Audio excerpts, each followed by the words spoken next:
আগামী জাতীয় নির্বাচন পুলিশ বাহিনীর কলঙ্ক মোছার নির্বাচন হবে বলে মন্তব্য করেছেন অতিরিক্ত আইজিপি আবু নাসের মোহাম্মদ খালেদ। সকালে টাঙ্গাইলের মহেরা পুলিশ ট্রেনিং সেন্টারের প্যারেড মাঠে ৫৫তম টিআরসির সমাপনী কুচকাওয়াজ অনুষ্ঠানে তিনি এসব কথা বলেন।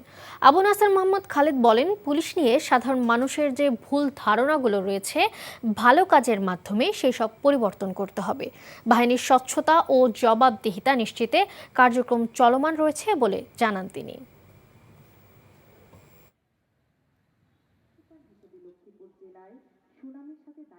আগামী নির্বাচন হবে আমাদের যে কলঙ্ক, সেটা মোছার নির্বাচন। আমি আজকে এখানে দৃঢ়ভাবে প্রত্যয় ব্যক্ত করছি। আমি আমার নতুন সদস্য এবং আমাদের যারা এক্সপিরিয়েন্স সবাইকে নিয়ে আমরা ইনশাল্লাহ বাংলাদেশে একটা সুস্থ সুন্দর নির্বাচন উপহার দেওয়ার জন্য দৃঢ় প্রতিজ্ঞ। বান্ডেল থাকলে প্রতি সেনমানিতে টাকা বাঁচবে। বিকাশ সেনমানি বান্ডেল কিনে জিতুন প্রতি লেনদেনে।